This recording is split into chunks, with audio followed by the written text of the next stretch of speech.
A gente tem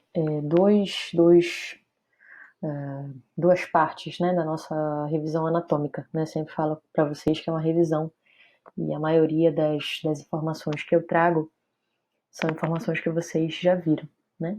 Então, a gente vai relembrar um pouquinho a anatomia da caixa torácica e também um pouquinho dos pulmões, e principalmente para a gente diferenciar, né, a caixa torácica do adulto para a caixa torácica de um recém-nascido, tá? De uma criança. Então, aqui como a gente observa, né, a caixa torácica, ela é a parte mais superior do nosso tronco, né? Então tem um formato meio cônico, né? Então a gente começa aqui com a caixa torácica um pouco mais estreita e ela vai se alargando, né, à medida que ela se aproxima da cavidade abdominal, né? É importante também a gente relembrar um pouquinho do que compõe a caixa torácica. Então a gente tem uma caixa torácica composta de externo, né, com as suas partes, as costelas, que no total são 12, né, incluindo as flutuantes, que são as últimas costelas mais inferiores, e coluna vertebral, aqui atrás, né? Então a gente também tem a participação um pouquinho da escápula e dessa cintura escapular que também ajudam, né, no nosso movimento torácico. E aqui o Netter traz alguns detalhes anatômicos, né, alguns detalhes das costelas, alguns detalhes também das nossas vértebras.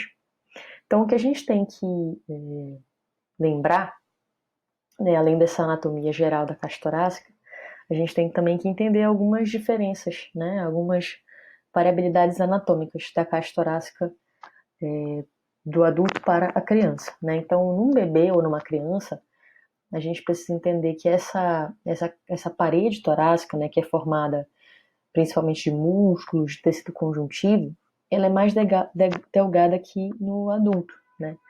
Então, por ela ser mais delgada, ela ser mais maleável, o tórax infantil é mais complacente, né? Então, o indivíduo, a criança ainda tem uma imaturidade óssea, né? Não só óssea, mas de outros tecidos conjuntivos que formam essa caixa torácica. Então, até no recém-nascido mesmo, as costelas e o externo são formados basicamente de cartilagem, né? A ossificação ainda nem é completa nesses ossos. E esses ossos vão se ossificando progressivamente com a idade. Então, essa complacência pulmonar e torácica do recém-nascido, do bebê, é muito maior do que de um adulto, tá? Também é importante a gente relembrar um pouquinho até da diferença anatômica, né? Assim, só mostrando um pouquinho essa figura aqui ao lado, né? Então aqui a gente mostra a, a estrutura de um recém-nascido e a estrutura de um adulto, né? Então a gente observa como a caixa torácica do bebê, além dessa diferença de maleabilidade, é importante a gente entender, ó, esse externo aqui um pouquinho mais voltado para a região anterior, né? É quase um aspecto meio convexo, né? Então eles têm uma espécie de não deformidade, mas um ângulo external um pouquinho mais proeminente, né? A gente pode até chamar um pouquinho de o famoso pectus carinato, né? Ou peito de pombo, né? Como muitas pessoas delimitam. Esse alinhamento do ângulo external, ele também pode refletir aí um aumento dessa complacência da caixa torácica do recém-nascido, né? Diferente aqui da caixa torácica normal de um adulto, em que eu tenho um externo um ângulo um pouquinho mais reto em relação ao resto da caixa torácica, tá bem? Agora sim, falando um pouquinho dos pulmões, né? Também é importante vocês relembrarem que quando o recém-nascido, né, nasce, a gente ainda não tem um desenvolvimento completo dos pulmões, né? Então vocês lembram bem aí da embriologia do sistema respiratório, a gente tem várias etapas de desenvolvimento pulmonar e a última etapa, ela só se completa por volta dos 6 a 8 anos de idade. Então, quando um recém-nascido, né, a termo nasce, ele tem mais ou menos aí 150 milhões de alvéolos primitivos e ainda imaturos também, né? Então ele só vai alcançar os 300 milhões de alvéolos que um pulmão adulto tem só por volta dos 6 a 8 anos de idade.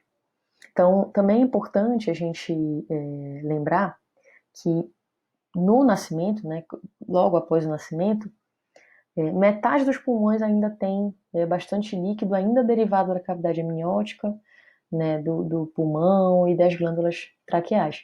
Então, a aeração dos pulmões, de fato, né, ela demora um pouquinho a acontecer. Né? Existe uma substituição aí, né, do gás, do ar atmosférico, pelos líquidos, né, que estavam aí ocupando esse espaço no pulmão, né, do recém-nascido.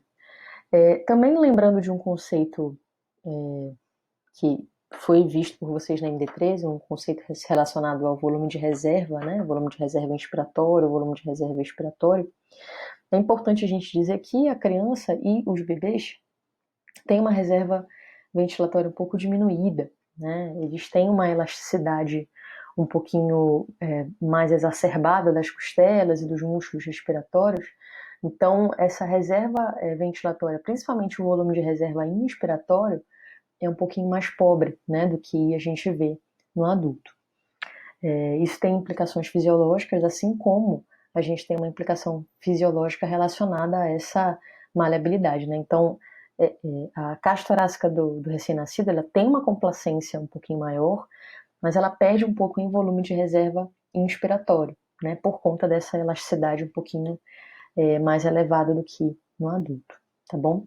Isso também pode levar a uma certa predisposição que o recém-nascido tem a infecções, né? Caso ele tenha problemas respiratórios associados.